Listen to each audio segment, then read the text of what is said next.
so this is the Gecko Loop Synth version 2. So what do we have? Obviously, there's some assembly required. This is what we have. The loop synth itself, the front panel, these are the side panels, and alright, so now let's just assemble all this and then we can do a sound demo.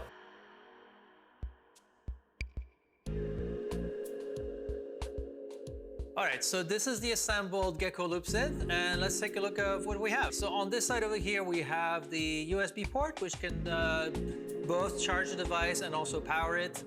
There's a dedicated headphone jack, and there's a connector for a MIDI in or out or CV in or out. There's a little adapter that you can use for that. Then on this side we have line in and line out. The line out can also double up as a second headphone jack, and the line in can also accept instrument level signal with an internal switch to increase the gain. Then on the back of the device we have the micro SD card, which is over here. A good trick for these types of devices that have very small access for things is to put a little piece of tape on your SD card, which will make it a lot easier to insert and remove. This is the front of the device. Let's turn it on. So there's a dedicated switch to turn it on or off. Then we have a switch here which will turn the line out into a headphone jack. I've got it set to line out. And then another switch here which controls the MIDI port, either input, output, or CV. And then we have the 4 buttons here. And then we have 4 light sensors, S1, S2, S3, and S4, which controls the various parameters of the current channel or preset of the synth. So this is what we have. Let's plug it in and hear what it sounds like. So the first thing you need to do before the loop synth does anything is to pick a channel. A channel in the Gecko Loop Synth is the equivalent of a preset or a sound engine in other synthesizer. So what you do is you use one of the 4 buttons to pick the channel and set it, and this loads the sound engine and starts making noises. So the first, start by hello, hello. All right, so obviously the live voiceover is not going to work because the microphone is picking up everything. Okay. However, Okay. one of the things that's great about the loop synth is the fact that most of the preset use the dual microphone to control the sound.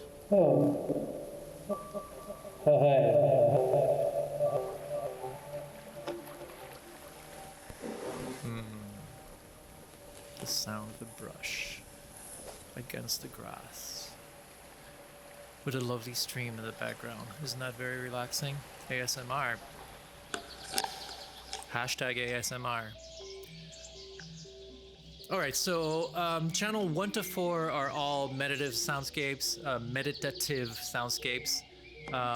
They all use pretty much the same control, delay length, the background level of the ambient sort of music, filter resonance, and sort of turning the music from sort of chords to arpeggios, and then basically sort of recycling the delay level of whatever it picks up from the sounds. What's actually interesting is all 4 presets are actually from Glow the Polyphonic Whale, which is another product from that company, which has sort of a much sort of weirder sort of interface and looks like this little wooden sort of toy popsicle thing. Anyway, so you can control and vary the sound using the light control sensors. Channel 1 to 4 only differ by the type of sort of sound or music that you have in the background. So that's what we have.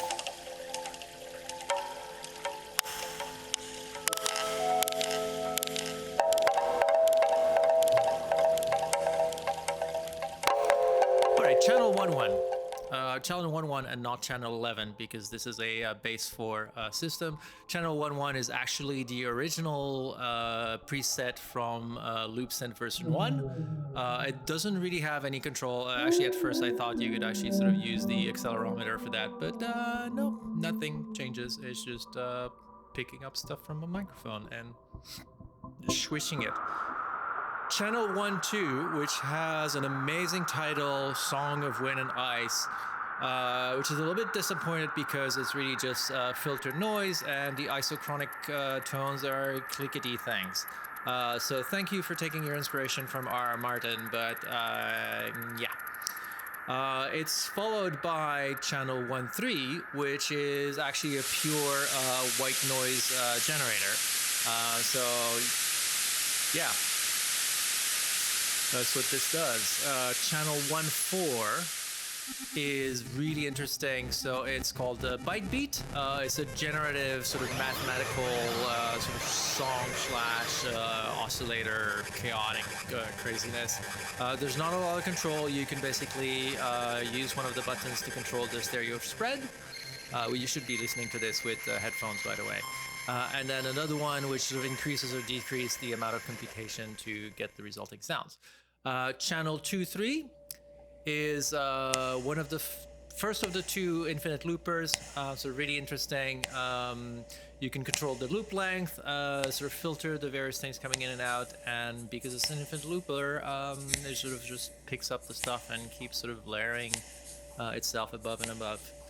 I just want to point out that I did not invent this idea of using an elastic. This comes from Jacques, which is a French guy, and sort of an incredible live looper. You should check him out. I'll put a link in the description. But yeah, so that's what Infinite Looper does. Channel 2.4 is another looper. This one, instead of having a flanger as the main effect, actually lets you control the delay length and reverse the content of the buffer, which I believe I actually did not manage to do in the demo, so I apologize for that. But I did have a lot of fun playing with my little instrument things. There we go.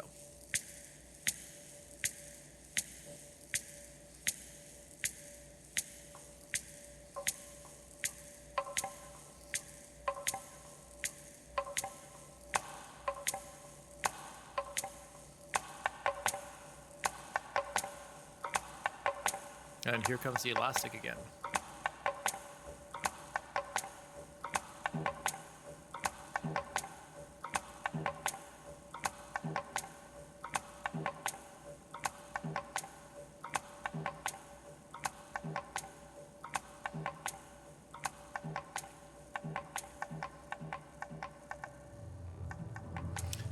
Okay, next we have channel 3.1. Channel 3.1 is a granular sampler.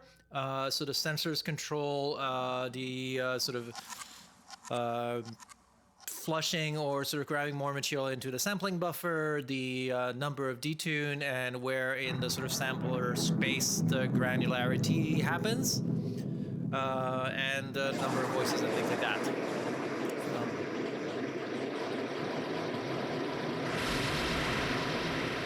And it can get super chaotic, as you can listen here.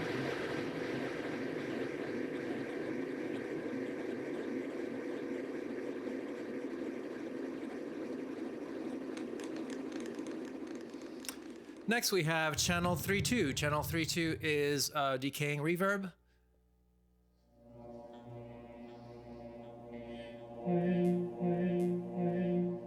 So it has a sort of similar interface to the granular sampler in the sense that you can control how you bring in sounds from the outside and how they get treated.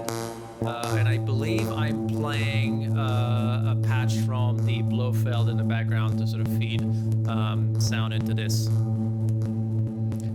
Next we have channel 3.3, which is the, I'm gonna sort of completely bung it up, the decrispator, the crispator, the crispator, the thing, decrispator, something like that. Anyway, so not a lot of the controls, the sensors are disabled on this one. You can actually sort of go through various presets. This reminded me a lot of some of these VSTs that you can get that just sort of mangle and deform audio inputs, which is kind of neat. Channel 3.4 is a port of the mutable instrument clouds. So for those of you that are familiar with clouds, it basically allows you to sort of go to the various presets and patches. There's actually not a lot of live control, which is a bit disappointing. I wish we could actually have basically sensors control various things. Hello, can I speak? I wish the sensors could actually sort of control the parameter of the clouds as opposed to just going through preset. Next, we have channel 4.1. Channel 4.1 is a chaotic oscillator. It's a work in progress, and you can see it from the description. The sensors right now just sort of modify chaotically the chaos that's chaotic. So there. I actually really like this as a sort of little noise machine thing. The Gecko is really not a synthesizer. It's just a weird noise box, and I just love it for it. Next we have channel 4.3. Channel 4.3 is a filter space. So again, sort of really good sort of noisy ambient. It's kind of reminded me of the very first channel 1.2 Song of Wing and Ice, but with sort of better control over it. The sound of paper being crushed.